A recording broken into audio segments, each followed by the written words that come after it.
Hello, hello, fam. This is the episode I know so many of you have been waiting for.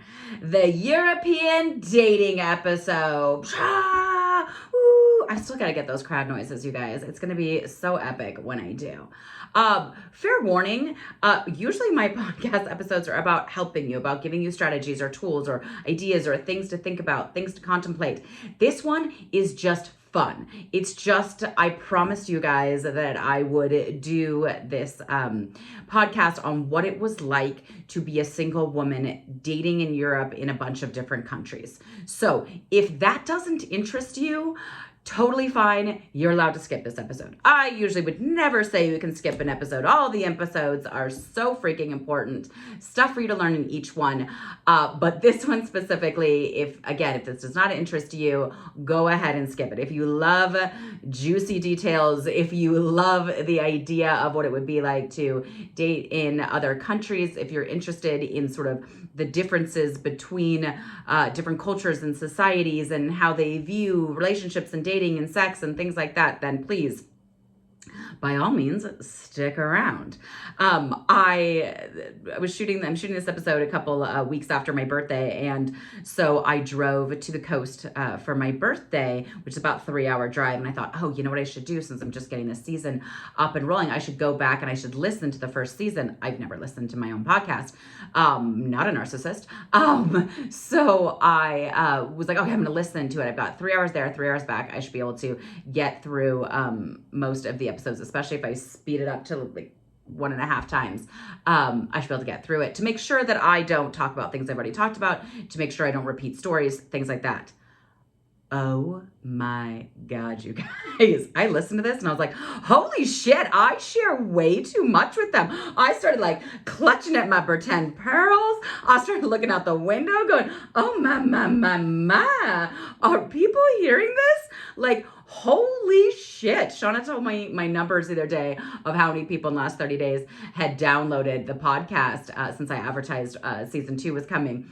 And I was like, oh my God, all those people have listened. She's like, bitch, that's just the people who have listened this month.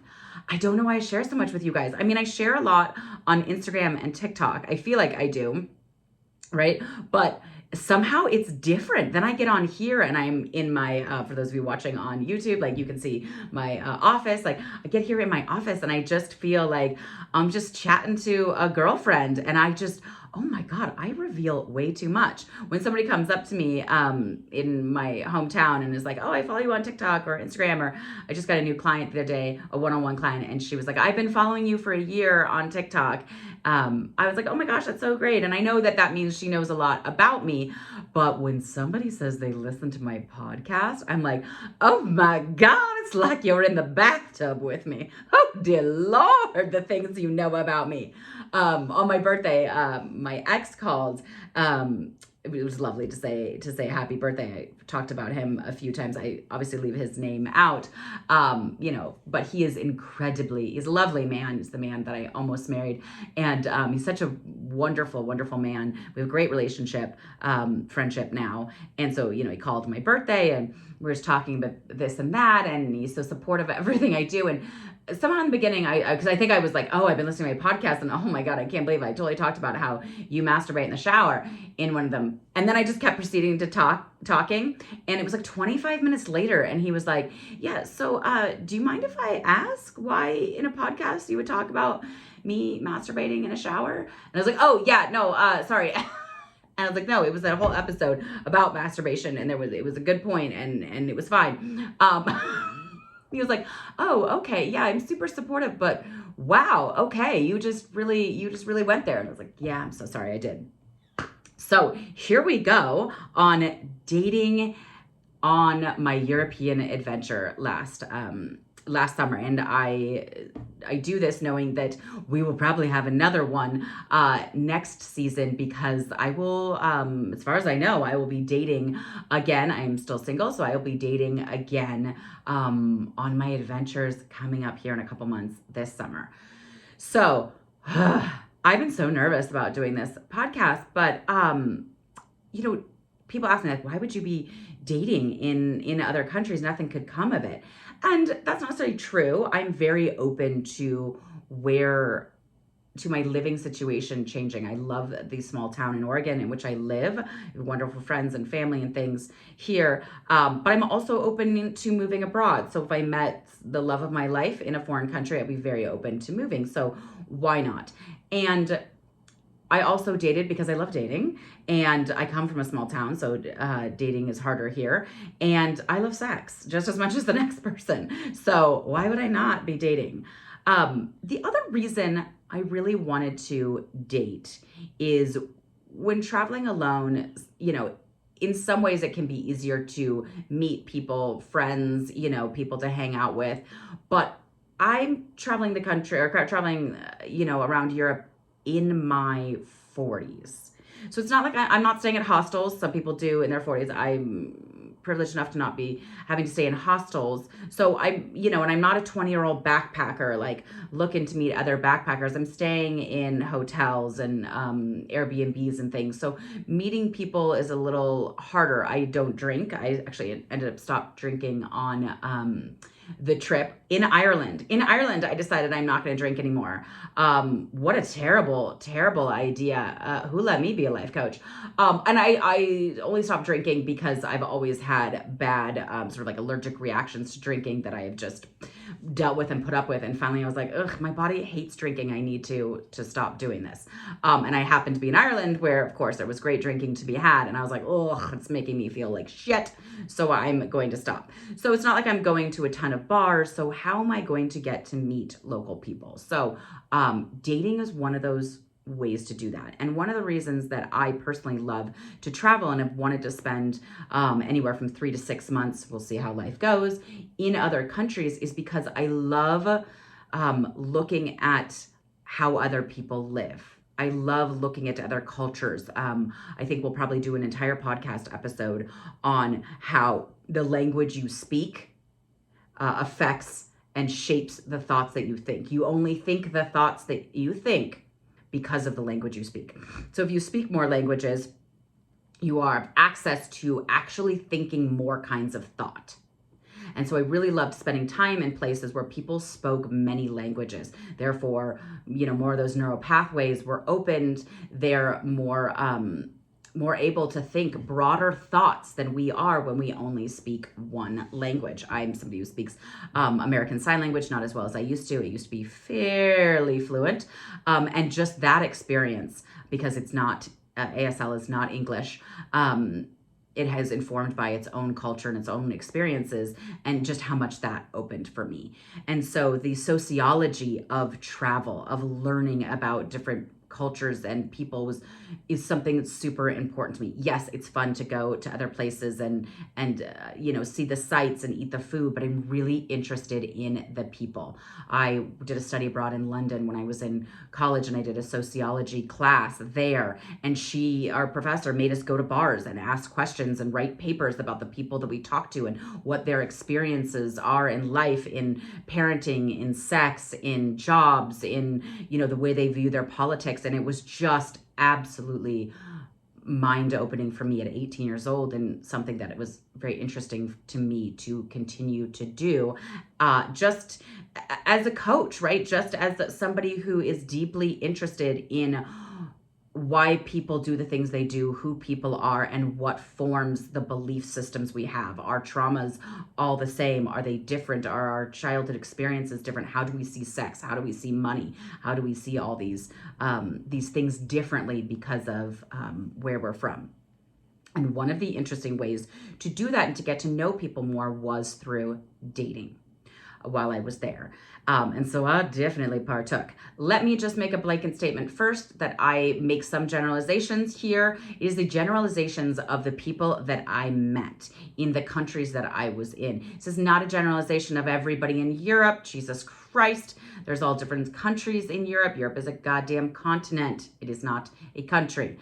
And there's all different kinds of people everywhere you go. So please know that this is just my experiences of the people that I met and the conversations that I had.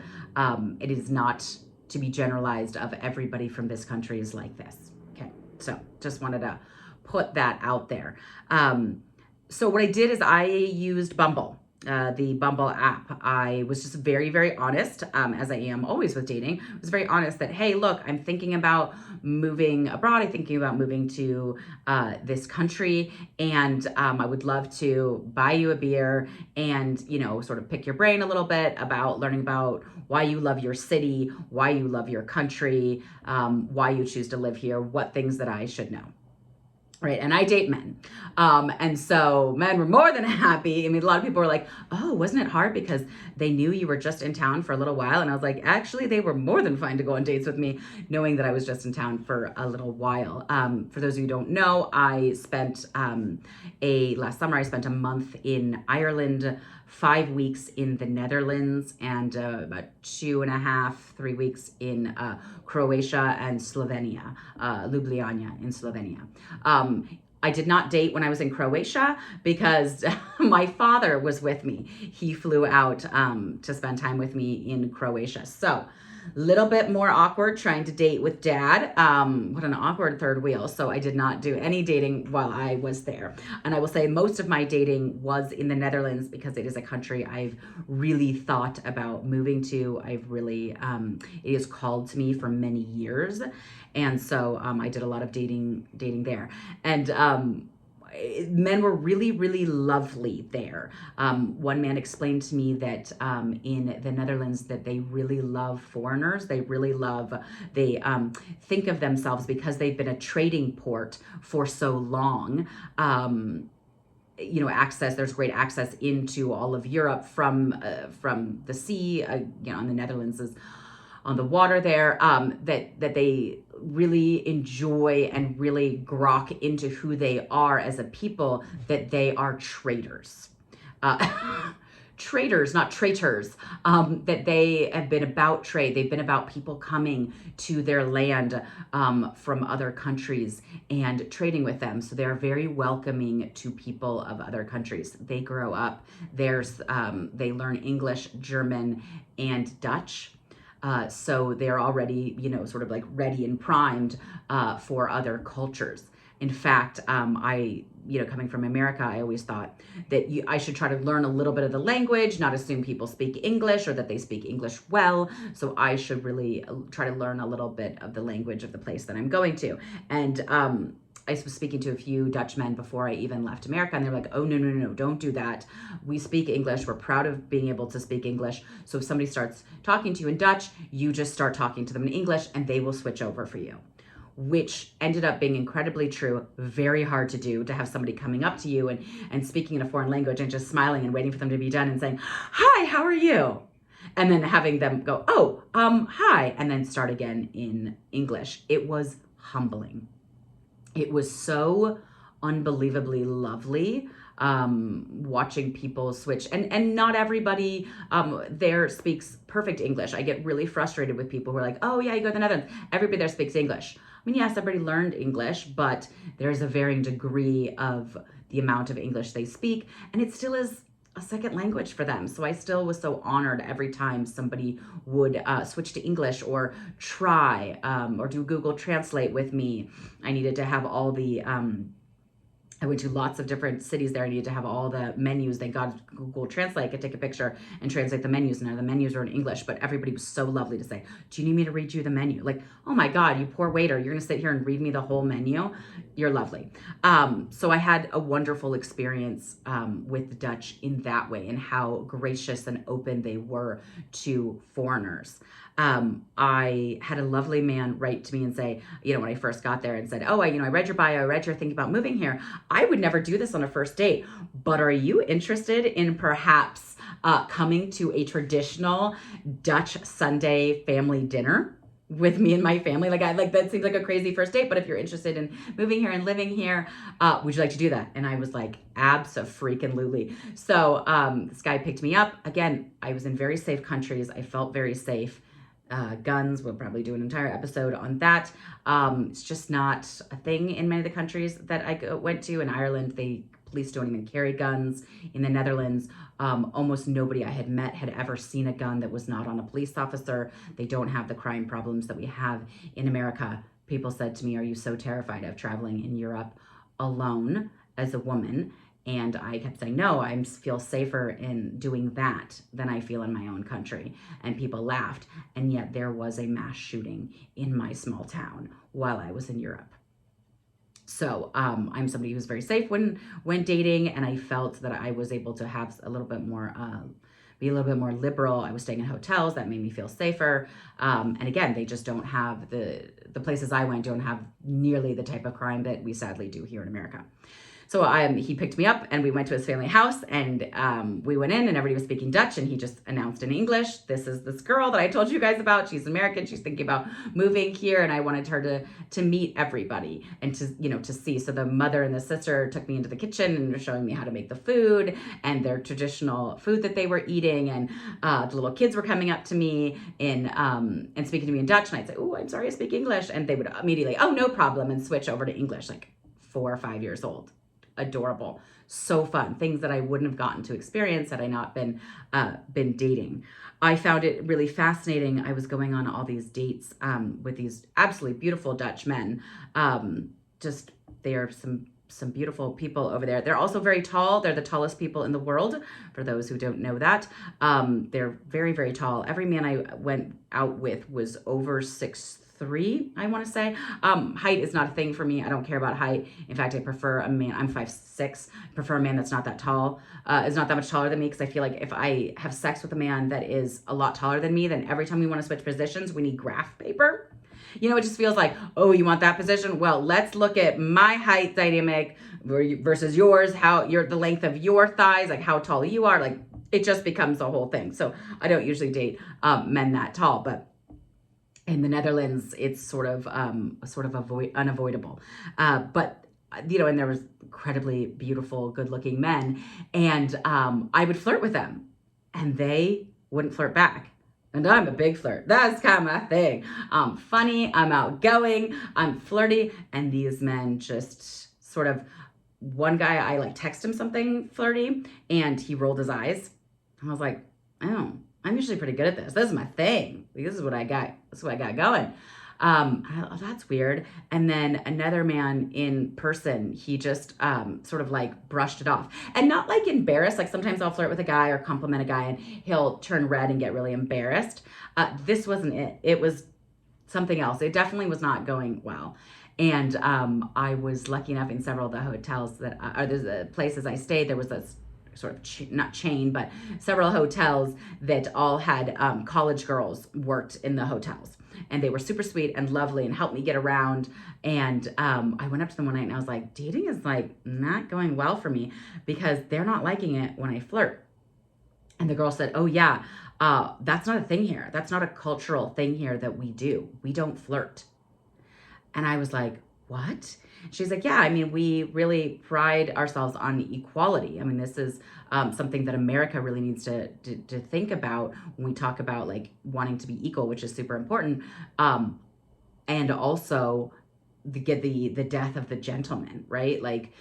We have a lot less gentlemen than we used to, because these sort of I want to be equal in the dating sphere, which is wonderful, but we are losing this sort of men opening doors for women, or pulling out your chair, things like that. If that matters to you, it's probably going away in our culture. And so I had noticed that when I didn't think about why, but every date I went on, we'd go up, to the hostess stand, and she'd be like, oh, right this way. And then I would end up running into the guy, boom, running into his body. And we'd both be like, oh, are you okay? Sorry. And I didn't think about why that was happening. And I realized, because he's not letting me walk in front of him. Usually it's, the man kind of opens his arm for you. In America here, my experience of dating is that he sort of opens his arm for you. You walk ahead of him, maybe pull out chair, maybe not. And that was not happening. We were running into each other because that's not part of their culture there. And the girl said, yeah, if you needed help with something, you were carrying a heavy package, you could ask a man, and a man would be more than happy to help you with it. But he's not going to think to help you, because we have this equality feeling here of men are equal to women. So why would I let you walk in front of me? Why would I pull out your chair? Why would I offer to open the door for you or to help you? I never had the experience of a man. Every man I went out with was incredibly lovely and warm and gracious and thoughtful, but that just wasn't a part of it. And so she said, yeah, no, they will see flirting as disingenuous. And I was like, oh, that's interesting. I was like, well, if I can't flirt or compliment him on what he looks like, and no man had complimented me, like I went on a couple of dates, I thought, oh, that was sort of like hanging out with a colleague. And then he would text me like 10 minutes later, like what a good time he had, and when could he see me again? I was like, how am I getting these mixed signals? It's because there wasn't flirting. There wasn't, you look beautiful. I love your outfit, blah, blah, whatever. Wonderful dates, lovely men. That was not an aspect of it. And so I said to these girls, because they were college age, I was like, so, I mean, if I can't flirt, how will they know I'm interested? I'm not looking to, I don't have time to like date long term, here right now. Like maybe I'd like to have some sex. And they were so great. They were like, oh yeah, you can totally have sex here. Oh, absolutely. You just inform him that you would like to have sex with him. We are a culture that we are very black and white. We are very like honest, open, sort of. A lot of people find us to be very brash, but yeah, you just say, I would love to have sex with you tonight. And they'll be like, great, wonderful, me too. Excellent. I was like, oh my God, I don't know if I can do that. She goes, you'll definitely want to do that before he orders, because it will probably change what he orders, because he may not order the chili if he knows you guys are going to have sex after.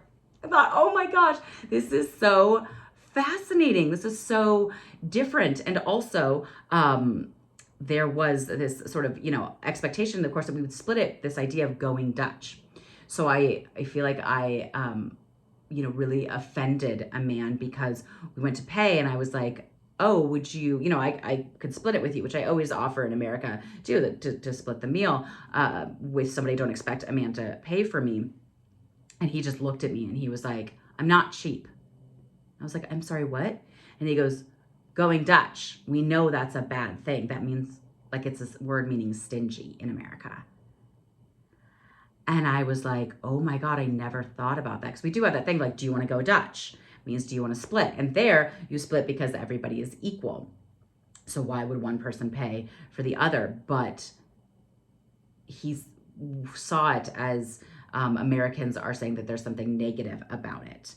I said, well, I don't mind throwing in for the tip if you want, forgetting that there, tipping is not necessary there. That tipping is not a big thing in the Netherlands. And if you do, you tip about maybe 5%.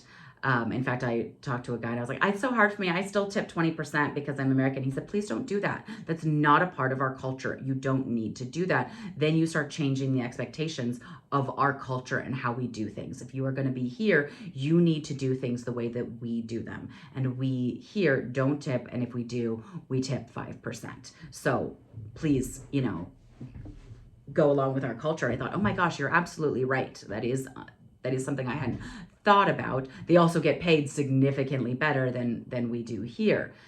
So, I said, okay, throw in for tip. And he said, don't worry, I'm going to tip. American girls always worry that like, we're not going to tip. And so I realized that, there's some faux pas I'm having here. It's not everything doesn't go wonderfully because I don't think about things like that, things like how they may perceive us. So that was interesting in dating and just finding those, cultural differences. So often I wanted to bring this up because so often we see, Hallmark movies and we see these movies about like, oh, just meeting a man in another culture or a partner in another culture and you fall instantly in love and you have this fairy tale romance and they don't show enough of cultural differences. A guy texted me and he was like, and I was just looking at it out of the corner of my eye and it said, you're so beautiful, all 168. And I thought, oh my God, is he going to say all 168 pounds of me? And I'm like, if he is, does that mean that I put my weight somehow on my dating profile? Which I did. I lied because I weigh more than that. But I was like, that seemed like such a weird thing to say. And I realized he said all 168 centimeters of you. I was like, oh, right, centimeters. Yes, right. Because they do things in centimeters here. They only use pounds for meat, interestingly enough. So their understanding of pounds like is up to like maybe 5 or so. And so it was really fun on dates to, look at that. Like we would talk about, I went out with a man who was a lovely man and he was a engineer. And it was so interesting. This brilliant, brilliant man, lovely conversations. And then we got into, feet and pounds and how different that is for them. And he was about 6'3", and he was like, oh, let me do the translation to see how tall I am in feet. And he goes, oh, okay. So I don't know what it means, but I'm almost 7 feet tall. I was like, no, you're not almost 7 feet tall. He's like, yeah, I am. Look at this. And I was like, no, you're understanding that different. You are 7 feet tall. And then it's like, oh my God, I have to explain what 7 feet tall looks like. And he goes, well, you can't tell from looking at me that I'm not 7 feet tall. And I was like, no, I can. That's like a basketball player, and he was like, oh, I'm almost 200 pounds. And I was like, no, 153 pounds is not almost 200 pounds. That's like a full child away. Like, we're laughing and trying to like explain these differences and how funny it is to think of myself instead of 5'6" as 168 centimeters tall. And just so much fun with talking about those cultural differences, but you can step on toes, and there's a lot of things up for misinterpretation that I don't think we think enough about. And there was a great time this guy was like, hey, so I'm installing a washing machine, and it's in inches, and we don't have inches, so I was wondering if you could kind of like help me out here a little bit. And I was like, yeah. And he goes, so it says it needs like 6 inches of clearance. Like, how big is 6 inches?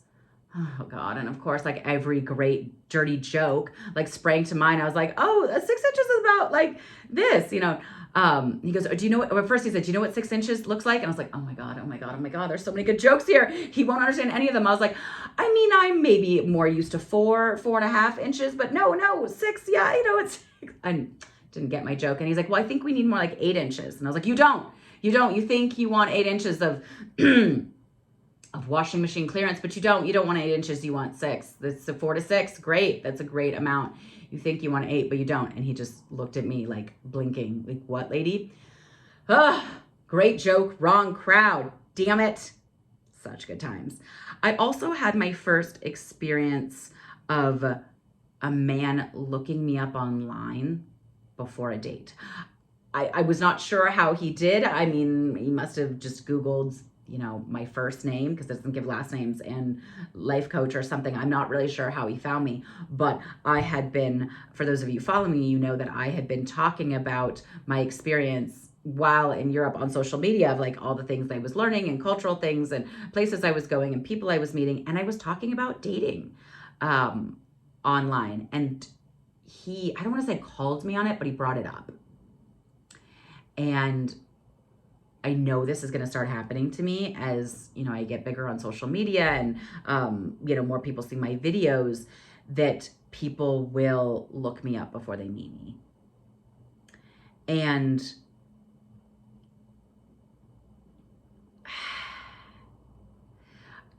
I talk a lot about my life. You guys know this is a whole podcast, right? About my life. And I talk about dating, and I talk about real issues I have and real things I'm going through. And I don't mind doing that because I know it helps other people.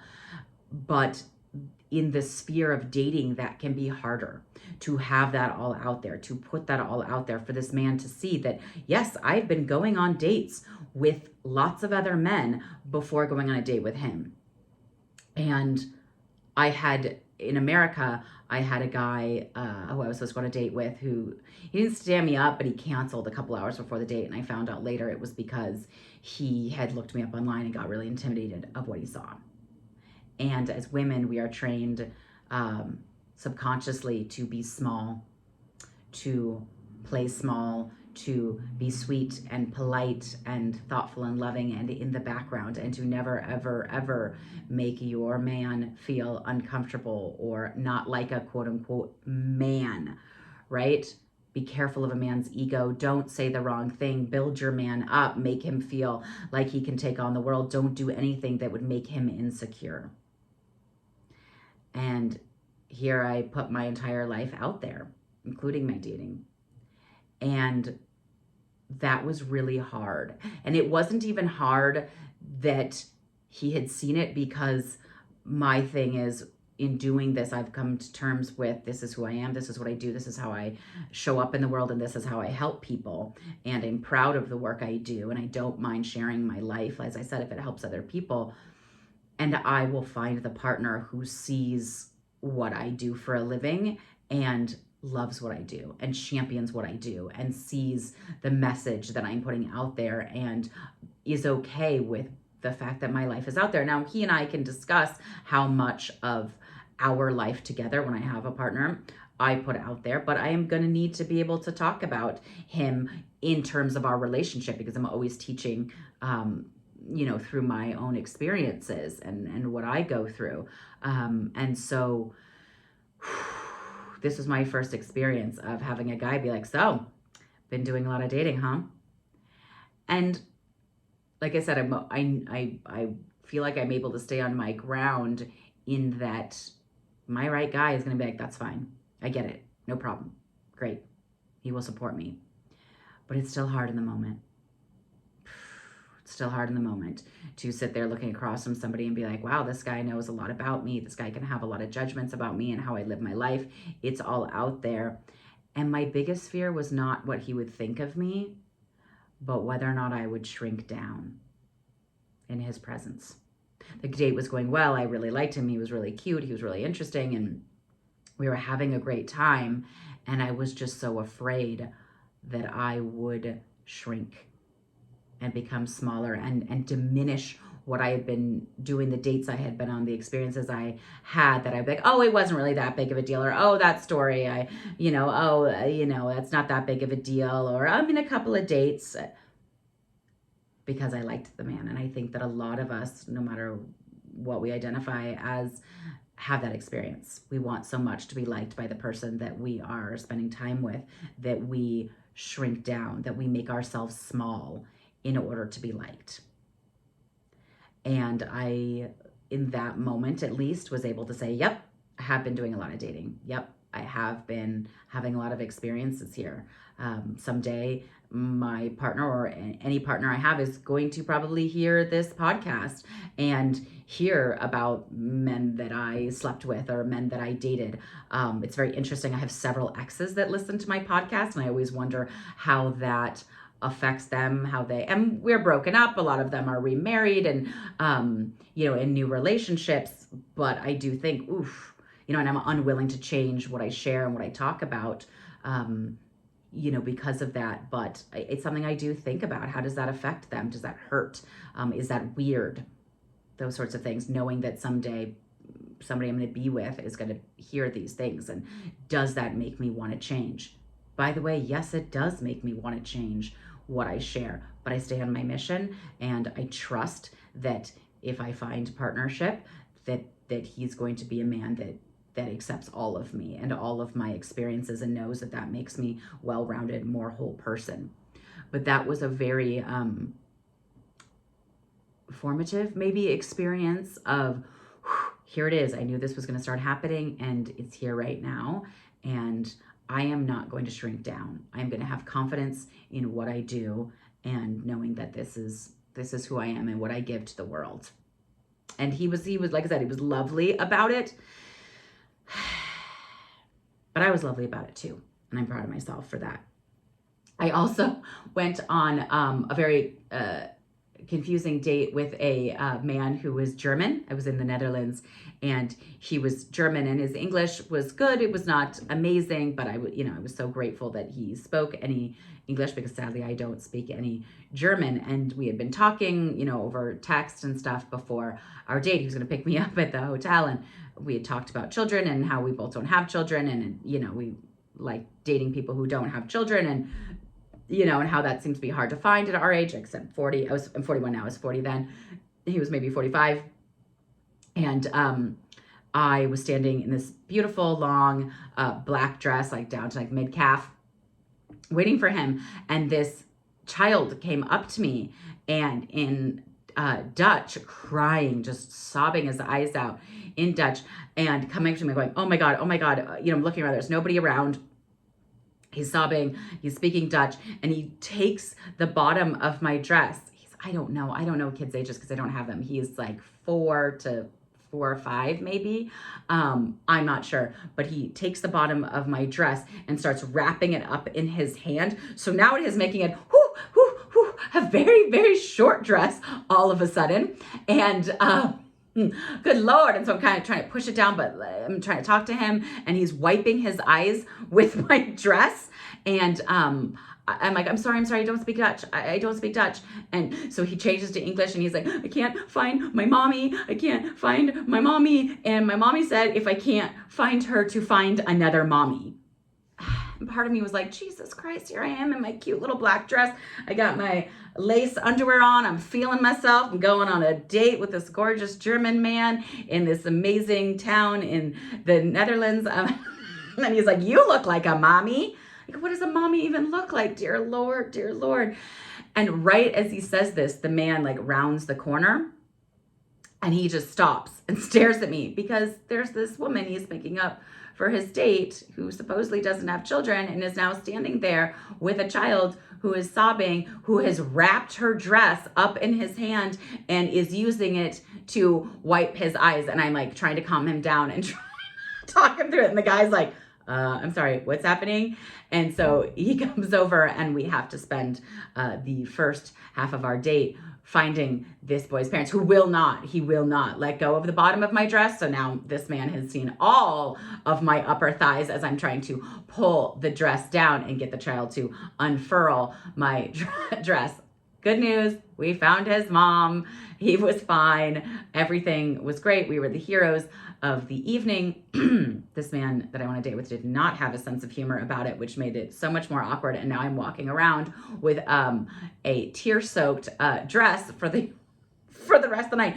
And it was so hard in the beginning to explain to him, this is not my child. And he's like, this looks like your child. I'm like, no, this is not. I know it looks terribly like my child, because he's crying on me, but not my child. We need to find this child's mother. So yeah, some interesting things that sometimes, like I said, he didn't speak a lot of English in a stressful situation, and I talk really fast. So that was that was sort of an interesting time. It's been funny as I've been thinking about living in another country, moving to another country.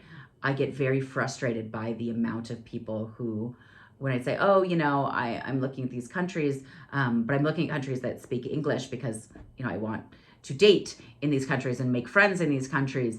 And until I can learn the language of wherever I decide to move to, I need for them to speak good English. And it's so funny because but many of my married friends are like, oh my gosh, people speak English everywhere. Like, yeah, no problem. You can move to Germany. You can move to Croatia. You can move to all these places because they do speak English. Oh my God, you'll be fine in the Netherlands. Everybody speaks English.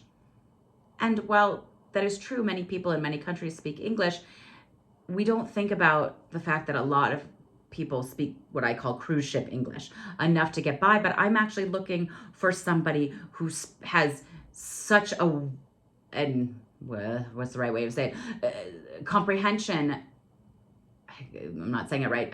An extreme comprehension. It's not what I'm looking for, but a vast comprehension of an in-depth comprehension of English, because I want to have deep philosophical conversations with my partner. I want to be able to talk politics. I want to be able to talk philosophy, alien invasion, all the things that interest me, emotional intelligence. I want somebody who can express his emotions to me in English until I can learn a language and we can go back and forth. Also, sarcasm. That I struggled with dating if men didn't have a deep understanding of English. Sarcasm was so hard because I'm an incredibly sarcastic person. You probably know. It is my natural sense of humor, and that is one of the hardest types of humor to understand in another language. You have to have a very deep understanding of that language to understand sarcasm. So it was really hard going on some of these dates where these guys just sort of looked at me like, what? I'm like, damn. My sense of humor is what I've got going for me. This is my most attractive quality, and you're not getting it. Shoot, and it's not your fault. And I appreciate how much you do understand and speak English. So it's certainly not your fault that you're not understanding this. But it did make it a lot harder to date, and something I definitely need to think about when going to other places to date. I did not expect to spend any time in Ireland. I had no plans to go to Ireland, and then I just decided, okay, I felt like the universe was like, you need to go to Ireland. And so I thought I was going for a weekend, and I stayed a month. The Irish accent, that is attractive. Funny enough, everywhere that I traveled and dated, men found an American accent incredibly sexy, which, again, we don't think of as being Americans, that our accent is attractive. In fact, when I lived in London about 20 years ago, 25 years ago now, maybe, it was not thought of as sexy. I would have people imitate what it is to speak English. Like, go, give me an English accent or American accent. Excuse me, not English accent, an American accent. And they'd be like, yeah, man, totally cool, man. Like, they would just do Bart Simpson because that's how they said we all sound. That was before we had streaming. So I noticed in my 20 years difference from, spending all this time studying abroad in London 25 years ago to now, people's understanding of America, of different places in America. People travel more. Sure, that's one of them, but also streaming services. They're watching the same Netflix shows we're watching. They're watching the same HBO shows, the same Prime shows that we are. So their understanding of small towns, I used to have to 25 years ago explain in England, like where I lived in California at the time, and so I would oftentimes just need to say I live near Disneyland. I didn't live anywhere near Disneyland, but geographically that was what made the most sense to them. And now there were so many people that knew the small town even that I lived in, or watched Goonies, so they knew the Oregon coast, and their understanding of America and America culture through movies and shows, which is, as we know, not always accurate, but they had a lot more breadth of knowledge than I had expected. They were very interested in talking to me about American politics, which is hard. American gun control, also a hard subject to talk about. Roe v. Wade was overturned right before I went. That was a very interesting thing to talk about. I had dated a man for a little while and slept with him, and all of a sudden he was like, oh my God, if we had a condom break, you go home, do you have to have a baby? Like, oh my God, like, we need to talk about this. He got really freaked out. He said, oh my. I thought, wow, I can't believe we have to have this conversation. And we do. I understand where he's coming from. And I said, no, I live on the West Coast, where we have that ability and that privilege that not everybody has. And this is obviously not a topic that we're going to be getting into here, but just it's so interesting to have those conversations with people from other countries and have to talk about American politics and why we do the things we do, and their interest in it being because what we do in America tends to have ripple effects around the whole world. I remember when I lived in London 25 years ago, somebody on BBC News said, well, the problem is that when America sneezes, the whole world gets a cold. And that was 25 years ago. So it was really interesting to see how much they wanted to have understanding of the things that we were doing, like why were we doing some of the things that we do, our military issues, things like that, and realizing how much they know about America and how little I know about the countries that I went to. So just a little side note there. Speaking of, Ireland, going back to that, Ireland was a very interesting place to date. My God, the accent. I kept going on dates with men who were like, I just want to hear you talk. And I was like, well, good, because I'm very outgoing. I got lots of things to say. I can talk all night long. But also, I really want to hear you talk because the accent is just so amazing. And I just loved hearing it. So it was funny that they thought an American accent was so interesting. They kept saying, oh, you talk like Kim Kardashian, which, my God, please don't tell me that. But it was, I think, that California, I'm from California, that sort of California accent. I say like a lot and I speak really fast. So that was sort of interesting. They'd ask me, can you do a New York accent? They thought New York accents were very sexy. Can you do a Southern accent? They were very interested in all the different accents that we have here in America. I found it challenging. I learned a lot about myself dating in Ireland because I found dating in Ireland to be very challenging. Why did I find it very challenging? Because every man I went on a date with was loud, outgoing, charming, warm, gracious, huggy, told amazing stories, just bubbling with vivaciousness and energy. And although I think all those things sound wonderful, My God, it was too much because it was like dating me. Oh God, I thought, all of a sudden I felt bad for everybody who's ever dated me in their life. I was like, this is so overwhelming. These men are so lovely and warm and charming and gregarious, but good God, it's so much energy. Good God, it is absolutely thrilling and exhausting being around them. And I thought, oh my God, is this what it's like to date me? Oh God, it's awful. I would never want to date me. How I had so much gratitude for every man that has ever dated me long term, because good Lord, that's a lot. Holy shit. And I realized that just culturally, maybe the Dutchmen that I had dated, were much more reserved, warm, quiet, more particular, that sort of reserved and introverted. My experience of, the men that I had dated there, and people sort of agreed with me that is more common there. I was like, whew, I think for me, it needs to be a little bit of opposites attract. I tend to date sort of reserved men. And God, now I know why, because dating in Ireland was quite the trip. Like, it was like dating myself and just sort of looking in that mirror. Really fun times. Like I said, it was just like everybody was your best friend. Everybody wanted to get to know you, and just so outgoing. It was very interesting talking to a lot of Irish people about the depression that they have suffered after COVID. That the bar scene or the pub scenes really aren't back in the way that they used to be.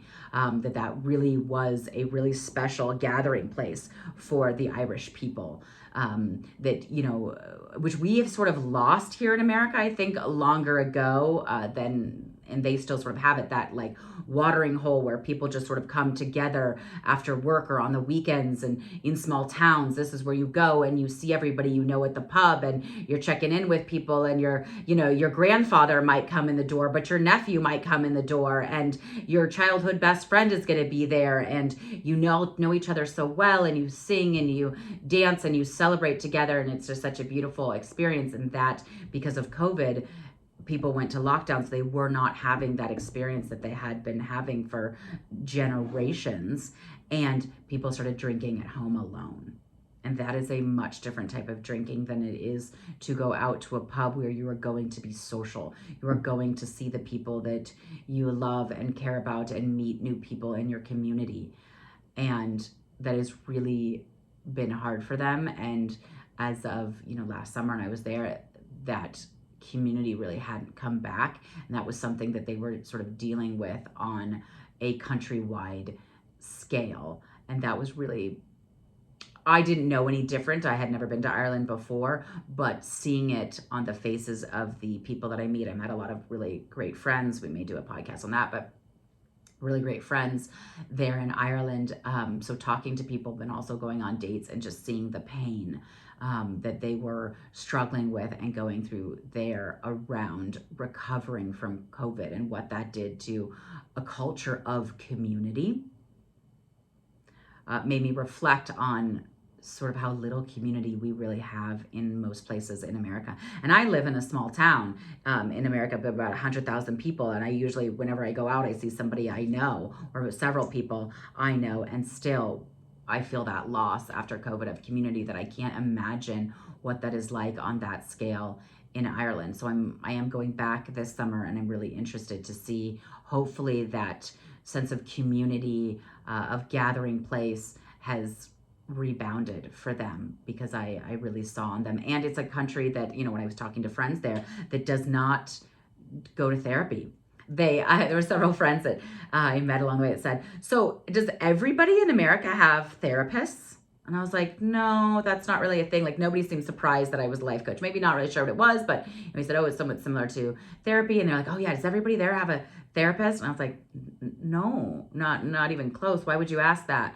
And they said, well, in American shows, it just looks like everybody has a therapist, because there's so many people in therapy in shows that that they watch online, which is a wonderful thing and makes me really happy to hear, because I think it's important that we are showing therapy more on TV. We are normalizing therapy in America and hopefully around the world. So it was interesting to hear that they were struggling with this amount of depression. I mean, also the weather there was absolutely phenomenal when I was there, but as we all understand of Irish weather, it's not always beautiful and 75.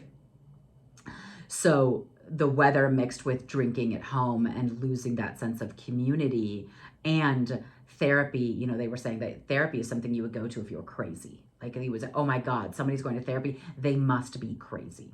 So they still have that sort of reputation around therapy that we thankfully in this country, I hope, are breaking. We are moving towards therapy. We are moving towards life coaching. We are moving towards counseling to support in different ways. And I think that is so important. And I really hope that that's something that they get as well, because everybody deserves support. So I'm really looking forward to that.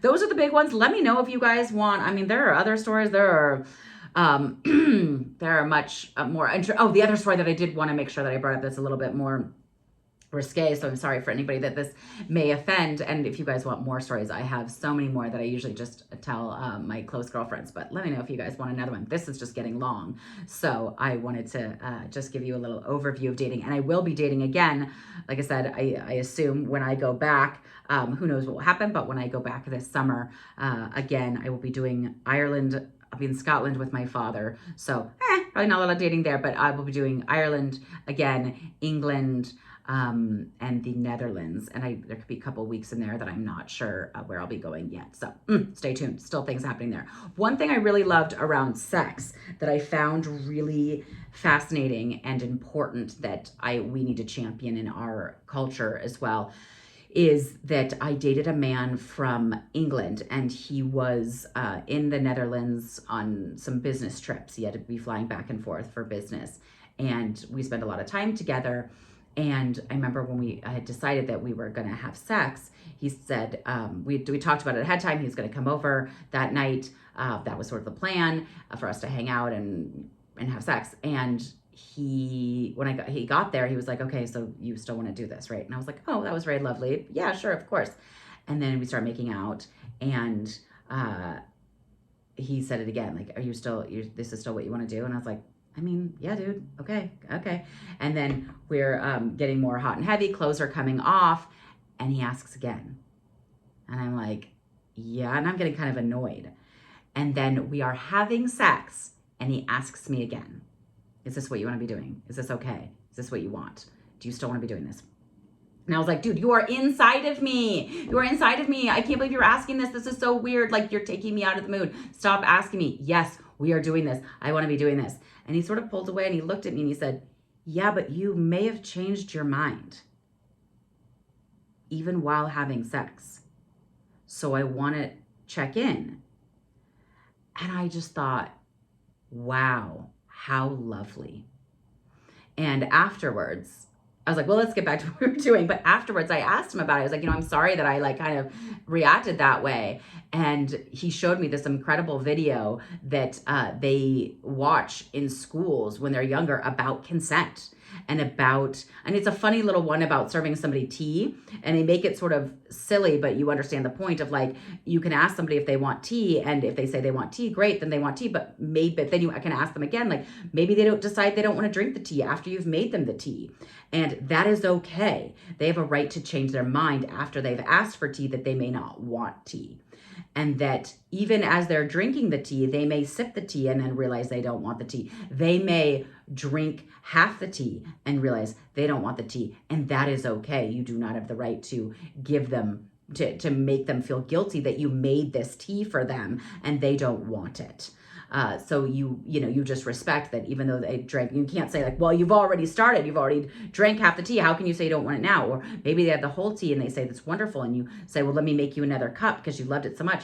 They have the right to say, no, I had the cup. Thank you. I loved that cup. I do not want another cup. Up to you. You have to respect that. Just like somebody may want to have sex once and then not want to have sex again. And then they even go into like, and if somebody was passed out, you wouldn't force feed them tea. And I was like, this is weird. And then occurred to me, right, we have this problem in America. A girl is passed out in a bed, and because she passed out in your bed or because you think you're owed something, we have problems with that being taken from her. And so they think that you wouldn't give somebody tea if they were passed out and they couldn't say they wanted tea, or if they were, woozy and stumbling around, you wouldn't offer them tea. They're not in a place to understand what tea is and accept tea and drink tea right now. They need help. And again, although it seems so ridiculous,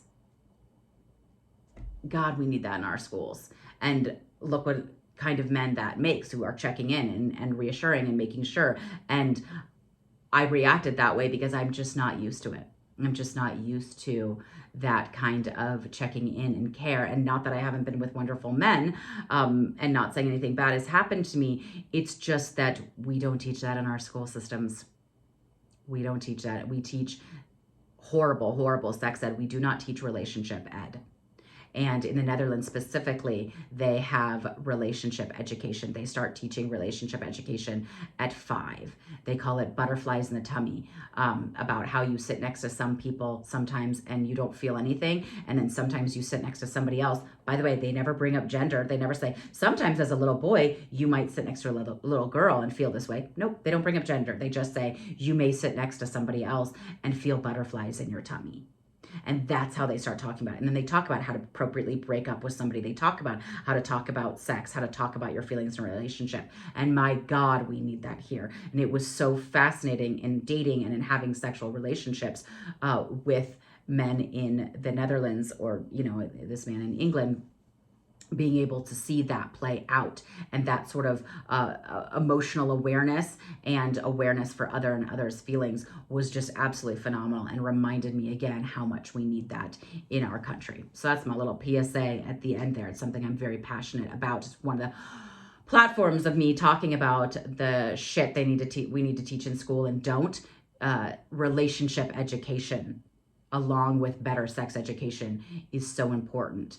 And it was just so beautiful to get to see that play out. Why, getting to have some wonderful sex at the same time. How great is that? But getting to see that play out in healthier adults was just absolutely wonderful. So I hope you liked this episode. I guarantee you I'm going to regret doing this episode later when I hear it back at some point. But it is what it is. I hope you enjoyed it. I hope that it was what you were looking for when so many people said, we want to hear all about your dating experiences and stuff in other countries. So I know it's something that we don't talk enough about with travel and traveling single and getting to date other cultures. So excited to share it with you so far anyways. And there'll be more to come next time. So until then, stay safe. Love you guys.